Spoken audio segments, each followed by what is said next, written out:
transport sector has seen the biggest growth numbers in recent times, and there are a plethora of startups that are mushrooming in this space. You've got the unicorns and the startup giants, and then there are the more nascent ones that are still finding their footing. But today on Unicorn, we have a startup for you that's really going the extra mile in this sector.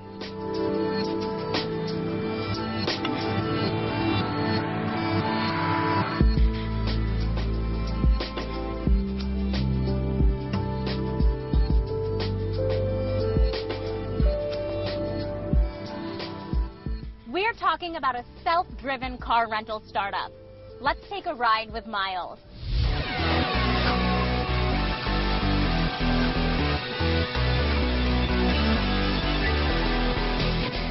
Drive yourself, that's the motto of this startup.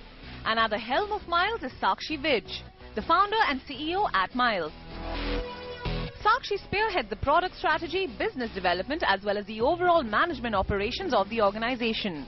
And her ventures have made this self-drive venture grow from having a fleet of just 14 cars and 3 locations to more than 1,200 cars and 250 locations with a presence in 21 Indian cities.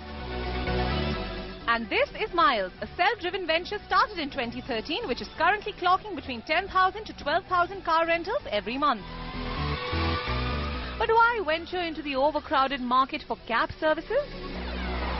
We realized that there was a potential market in India and we were just not exploring it. So the first step that we took in it, in the November of 2013, we put up 14 cars on our website for 3 cities, and those cars got sold out in the first 5 days for the entire next month. That was the starting point for us. So you heard it from Sakshi. She knows that there is a huge opportunity in the cab services market, and this segment is being disrupted by multiple players across the world. But Miles aims to disrupt the personal car ownership market. Through Miles, users can book their required vehicles from as little as 1 hour to up to 3 months, often at a cost of less than $2, that's around 135 rupees per hour inclusive of fuel. With a community of over 40,000 milers, the company now envisions a rapid future growth and is looking to build an impressive fleet of 50,000 cars across more than 5,000 locations in 50 cities in the next 4 years. But here's our question. What's the biggest challenge for a venture like Miles? It's a milestone in your life when you buy your first car and when you buy the next car and when you buy the SUV and when their luxury car comes into the house. It's a milestone. And I think changing that mindset was our biggest challenge.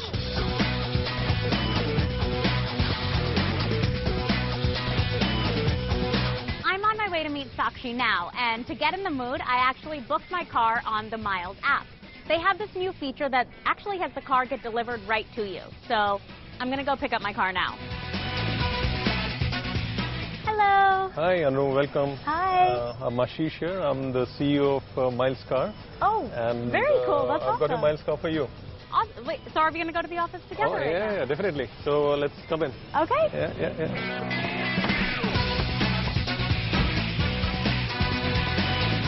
So, who or what would you say is your competition here? Okay. In terms of competition, the way we look at it, competition for us is, this whole concept of car ownership, this whole mindset around owning a car. That's, I would say, that's our competition. So your competition is more a philosophy than it is a specific company. Definitely. But the fact of the matter is that Miles wasn't the first startup to do this. You guys don't have first mover advantage. So how is your business strategy going to correct for that? Yeah, so you're right. We are not the first entrance in this particular industry, but I don't think it really matters that much. It's a very new industry. But then the fact of the matter is, we have a very strong lineage, Cars and Ring being our parents. So we have a very strong domain knowledge of this industry. All right, now Ashish has given us a vague idea about the company's challenges and competition. It's evident that Miles is catering to a slow but growing demand for self-drive cars in Tier 1 cities like Delhi NCR, Bengaluru, Mumbai and Chennai. But we still need to ask a few more questions. Many startups have mushroomed in the car rental segment. How will Miles fight the competition? What is the scope of the self-drive market in India? Can it ever be an alternative ecosystem to car ownership? What do you think is the scope of the self-driving industry here in India? There are close to about 25 to 30 million cars that are owned on Indian roads. On an annual basis, there are close to about 2.5 to 2.6 million people who actually purchase personal mobility vehicles in India. If you translate that into numbers, there are close to about $11 billion of money commitment that's made by Indians on driving. Well, that's a huge market to replace. Do you really think that Miles can be an alternative to car ownership altogether? The fact that a car that you own, you use it only for 20 to 30% of the time, whereas a self-drive car, on our platform, gets utilized for close to 70 to 75% of the time, which essentially means that while you need to pay only for that 20 to 30% of the time that you're actually going to use the car, there is somebody else who's waiting for that same car to be used for their own needs. So that's the efficiency that we build in the system, and that's what people are realizing today. But Miles doesn't stand alone. There are so many startups in India that are all in this cars, driving, increasing efficiency for a rider space. How do you plan to rise above them? Well, I think at the crux of it, we are an organization which is trying to make sure that people don't need to buy cars in the future. We're trying to actually disrupt the ownership market more than just disrupting the way people are renting cars.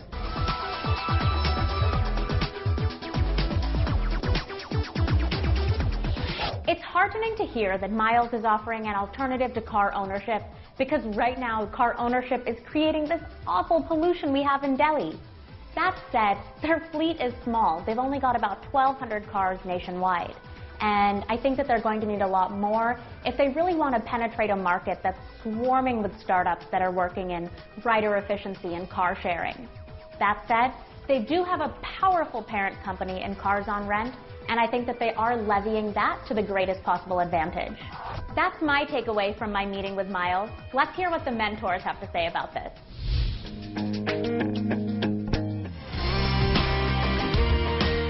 Meet Raman Roy, co-founder of the Indian Angel Network. He's also the chairman and managing director of Quattro Global Services, a leading knowledge process outsourcing company. Raman has a keen eye for startups and does not mince his words. Meet Abhinav Mathur, the former Chief of Strategy and Technology at Spice Global and current chairman of Founders Catalyst. He's known to be outspoken and doesn't mince his words when it comes to passing his verdict on new startups. Balancing the needs of what the customer wants in a model that is not asset light, to be able to create a turnover aspect of the assets, of the inventory turnover or the utilization of the asset, that is very, very critical. So a razor-sharp focus has to be kept on that utilization of these assets while you dramatically grow the base. Going forward, if I were to project, say, 5 years, 7 years down the line, I think for the regular usage, an Ola and an Uber would be a little more suitable. For people who really want to get into a platform where they are renting a service, one will have to understand which are these people, what do they do with the car, from where to where do we go, and what are the other things that they require. So if there is an overall service that can be created around that, I think that will be a more productive thing. According to a recent NASSCOM Zinov report, India has emerged as the third largest startup base in the world, just behind the US and the UK. It's estimated that by the year 2020, India will have 10,500 startups. But what will make this growth possible? And growth despite the perception that the ecosystem is rapidly slowing down? Let's ask the experts in the state of the startup. Here's some good news for the seemingly struggling startup ecosystem in India. The country has emerged as the third largest startup base, and a new report from NASSCOM and Zinov suggests that Indian ventures are poised to grow 2.2 times to reach a commendable number by 2020. 10,500 startups will come into existence. Are you as surprised as we are? After all, the statistics contradicts the perception that the ecosystem in the country has slowed down in the last year amid changing market dynamics, drawing investments and much more doom and gloom. But it seems the startup world is not ready to roll over and kneel down just yet. But before we get ready to toot our own horn, let's get some perspective. For 10,000 startups to come with a quality, we need at least 1,000 quality mentors. We need 5,000 quality angels around it. And we don't have more than 10% of the two categories in the respective space. We want to know what's needed to make sure that this figure of 10,500 startups is not just about quantity, but also quality. So is India poised to be a world-class startup hub? Is the entrepreneurial bug here to stay? India has already bitten the entrepreneurial bug, and people are pretty resilient, and they've seen the benefits of doing this. There will be a lot more startups, there will be a lot more ups and downs, but there is no looking back. If you look at in last 5-6 years, India has produced at least 50 local heroes, and you and I can connect a lot more with them because they have a very similar, they grew up exactly like us, went to the same school, they had no additional advantage other than just a desire to do something. So in my view, that is the single biggest catalyst which says if Mark Zuckerberg can do, if Bill Gates can do, if Larry Page can do, so can I.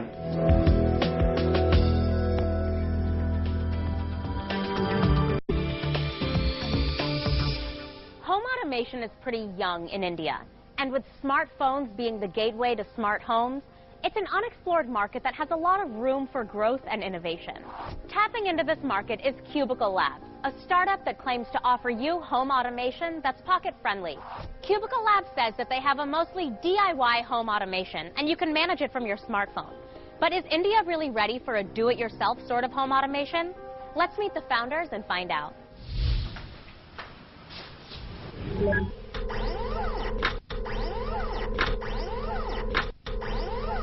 Cubicle creates products that let you upgrade your home to a smart home. The power to control your home from anywhere in the world. The power to switch on and off whenever you want. Home automation has arrived and it's here to stay. And one venture is trying to pave the way. This is Cubicle Labs. You'll see my chandelier here. I can turn it on, I can set its intensity, and I can do this from anywhere in the world.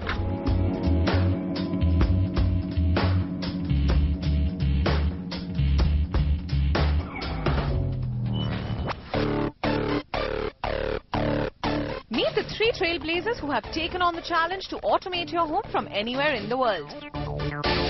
This is Dhruv Ratra, the CEO of Cubicle Labs. And this is Swati Vyas, who happens to be the resident troubleshooter and at the core of the engineering know-how. Meet Rahul Bhatnagar, the third founder. Rahul is in charge of all the ideation and vision for Cubicle Labs when it comes to technology and product. And these are the faces behind Cubicle Labs, which claims to be a one-of-a-kind venture in the Internet of Things space. The thought process initially was that, if all of this was possible on a very low cost, if you can get a system which allows you to control your electrical appliances from anywhere in the world using a smartphone application, and if somehow we could get the cost low enough for a standard middle class person to buy that, why not, right? And that could be the first step towards an actual smart home, an actual conscious home. The founders have been working with gadgets for a while now. Their startup journey kicked off in their college days in IIT Guwahati, where they did immense research on home automation for a project. They then built their project with the aim of taking it to the market. And voila! Their efforts were recognized by the IIT Technology Incubation Center and brought them to what is now known as Cubicle Labs. Their range of products are primarily focused on home automation along with specific use cases in homes, hotels and office spaces all over India. And of course, let's talk some numbers too. This financial year, the venture has already achieved a sales projection of Rs 4 crore with over 1,000 cubicle devices being active in the market. But dear founder, tell us, so much ambition at such a young age. What are your challenges? A lot of times when you're going to people and asking them for contracts that go up to 8 figures, right? They don't take you seriously until they see salted hair, right? So we were lucky that way. With time we could build a brand, we could hire an amazing team of around 80 people, and people don't have fundamental questions about our integrity. The need for salt and pepper here to be taken seriously. Now that's one we haven't heard before. Now we know the home automation space seems very exciting and futuristic, but it's also a big gamble. So here is what we want to know. India has a very nascent home automation market. What is the scope for a startup like Cubicle Labs?